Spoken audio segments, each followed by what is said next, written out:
Hey guys, कैसे हो आप लोग। बहुत बहुत स्वागत है आपका super fast classes YouTube channel पे। दोस्तों, आज की इस वीडियो में मैं बताऊंगा आप लोग को एक एक नहीं दो दो काफ़ी इंपॉर्टेंट ट्रांसलेशन। देखिए, मैं बता दूं कि इंग्लिश में आप लोग का जैसे ये ऐसी लाइन दे देगी और इसको आप लोग को ट्रांसलेट करना रहेगा इंग्लिश में, और यह 4 मार्क का आप लोग का आएगा आप लोग के बोर्ड एग्जाम में।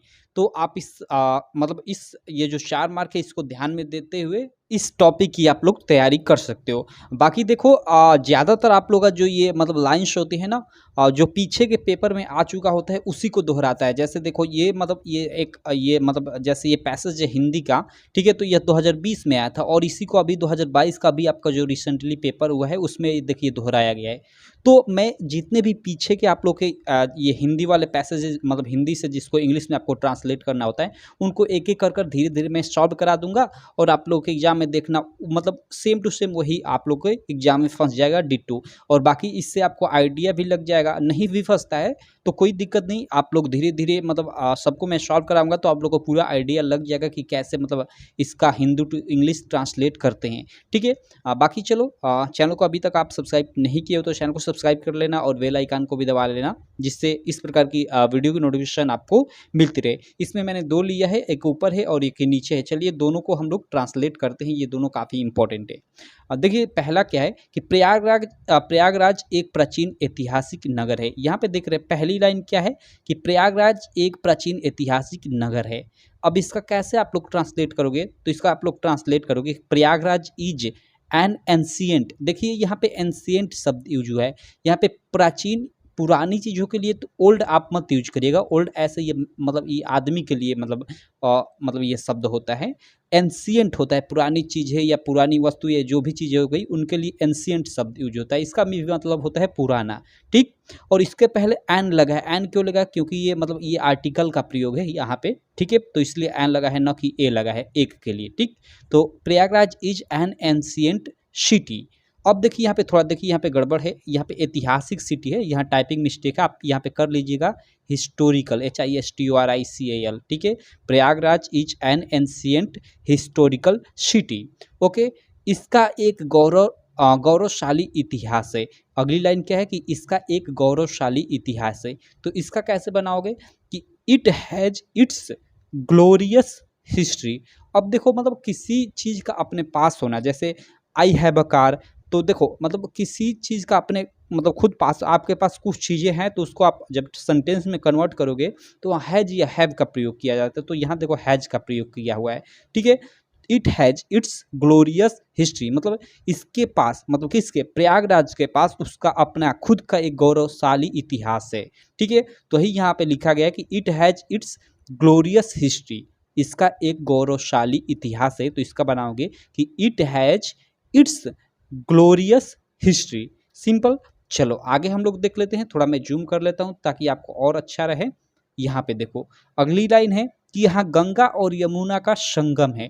अब देखो देयर इज द, यहाँ पे कन्फ्लुएंस, देखो यहाँ पे आप लोग ये मतलब संगम का मतलब तो होता है कन्फ्लुएंस, लेकिन आपको मान लो ये मतलब शब्द नहीं मालूम कि संगम का मतलब इंग्लिश क्या होता है, तो इस तरह से भी लिख सकते हो कि there is the Sangam of the Ganga and the Yamuna.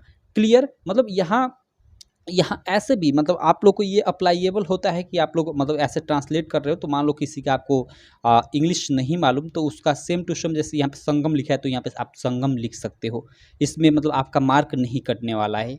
Clear. और देखो जैसे यहाँ पे मैंने यहाँ बताया एक, जैसे ये हिस्टोरिकल यहाँ पे लिखना छूट गया था, मान लीजिए बीच में कोई आपसे एक शब्द छूट जा रहा है लिखना, मान लीजिए भूल गए, लेकिन आगे आपने सही सही पूरा ट्रांसलेट किया है तो आपको पूरा फुल मार्क मिल जाएगा, 4 का 4 नंबर, कोई मतलब मार्क नहीं कटेगा। ठीक है। एक एक ये मतलब वर्ड के लिए कोई मार्क नहीं काटता है आपका।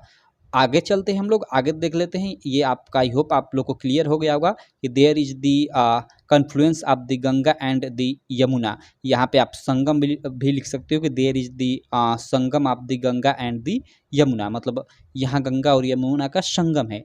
यहाँ उत्तर प्रदेश का उच्च न्यायालय है, इसको क्या बनाओगे तो there is high court of Uttar Pradesh, ऐसे इसका बना दोगे कि यहाँ उत्तर प्रदेश का उच्च न्यायालय तो there is high court of Uttar Pradesh. Simple.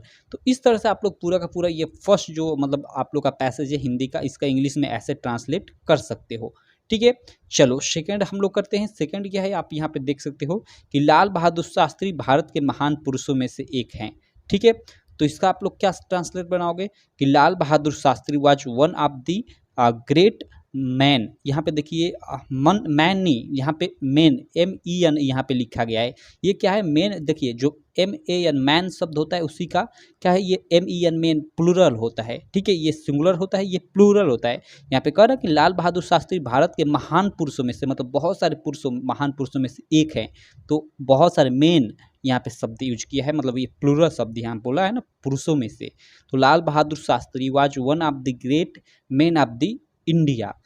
Clear है, मतलब लाल बहादुर शास्त्री भारत के बहुत सारे महान पुरुषों में से एक हैं। वे भारत के द्वितीय प्रधानमंत्री थे। तो इसका क्या बनाओगे कि he was the second prime minister. देखो शार्ट में PM, यहाँ पे PM भी आप लिख सकते हो, कोई दिक्कत नहीं कि he was the second PM of India, या he was the second prime minister of India, ऐसे भी बना सकते हो, कोई दिक्कत नहीं है। उसके बाद वे गांधी जी के सच्चे शिष्य थे।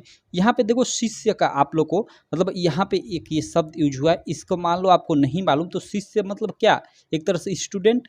ठीक है, तो यहाँ आप बता सकते हो he was the true student of Gandhi ji, या आप लोग को मान लीजिए आप केवल यहाँ पे शिष्य, सीधे सीधे यहाँ पे आप शिष्य शब्द भी यूज कर सकते हो कि ही वॉज द ट्रू शिष्य ऑफ गांधी जी, तो भी सही है, कोई दिक्कत नहीं है। तो इस लाइन का कुछ इस प्रकार आप लोग ट्रांसलेट कर सकते हो। उसके बाद वे सादा जीवन उच्च विचार में विश्वास रखते थे। कौन? लाल बहादुर शास्त्री। तो वे सादा जीवन और उच्च विचार में विश्वास रखते थे। इसका मतलब कैसे बनाओगे, तो इसका बनाओ कि ही बिलीव्ड मीन्स मतलब वही विश्वास रखना। ठीक है, इन simple living and high thinking, मतलब सिंपल लिविंग मतलब सिंपल लिविंग मीन्स सादा, मतलब रहन सहन या जीवन पे विश्वास रखते थे, एंड और हाई थिंकिंग और उच्च विचार पे विश्वास रखते थे। ठीक है, तो इस प्रकार आप लोग बना सकते हो इसका कि Lal Bahadur Shastri was one of the great man of India, he was the second prime minister of India, he was the true. और यहाँ पे देखिए ये शब्द आप मतलब थोड़ा कठिन हो जाएगा यहाँ पे जो यूज किया हुआ है, तो यहाँ शिष्य के जगह पे आप लोग शिष्य लिख दीजिएगा या स्टूडेंट लिख दीजिएगा, student of Gandhi ji. He believed in simple living and high thinking. ये आप इसका जो लाल बहादुर शास्त्री वाला ये मतलब हिंदी वाला ये है, इसको इंग्लिश में कुछ इस प्रकार आप लोग ट्रांसलेट कर सकते हो। तो ये जो थे ये दो काफ़ी इंपॉर्टेंट थे। हो सकता है आप लोग के टू सेम एग्जाम में मैं देखो मैं ये नहीं कहूँगा कि यही फंस जाएंगे, ऐसे मैं बहुत सारे लगभग 15 से 20 कराऊंगा। ठीक है, उन 15 से 20 में ज़्यादातर मतलब आप समझ लीजिए 80 से 90% चांस होगा कि आप लोग के एग्जाम में सेम टू सेम मतलब जो मैं बता रहा हूँ वही फंस जाए। बाकी मान लो अलग भी आ जाता है थोड़ा, तो ये मतलब धीरे धीरे आप लोग ट्रांसलेट में कराऊंगा तो धीरे धीरे आप सारी चीज़ें सीख जाओगे, और आसानी से जो मान लो कोई नया भी आप लोग को मिल जाता है तो कर लोगे, कोई दिक्कत नहीं है। और इसमें ट्रांसलेशन में इसमें थोड़ा ग्रामेटिकली मिस्टेक चलता है, आपसे थोड़ा ग्रामेटिकली मिस्टेक हो जाए तो भी कोई दिक्कत नहीं, आपको मार्क मिल जाता है। ठीक है, तो आई होप आपको ये वीडियो काफ़ी अच्छी लगी होगी। यार वीडियो अच्छी लगी तो चैनल को सब्सक्राइब करना, वीडियो को लाइक करना, और जो इंग्लिश का आप लोग का लेटेस्ट पैटर्न पे मॉडल पेपर है उसका पूरा का पूरा मैंने वीडियो बहुत मतलब 1-2 महीने पहले ही अपलोड कर दिया है, आप चैनल पे जाकर देख सकते हो। ठीक है, बाकी उसका लिंक भी मैं इस वीडियो के डिस्क्रिप्शन में डाल दूँगा। तो चलिए मैं मिलता हूँ आपसे इसी प्रकार की नेक्स्ट वीडियो में, तब तक के लिए थैंक यू।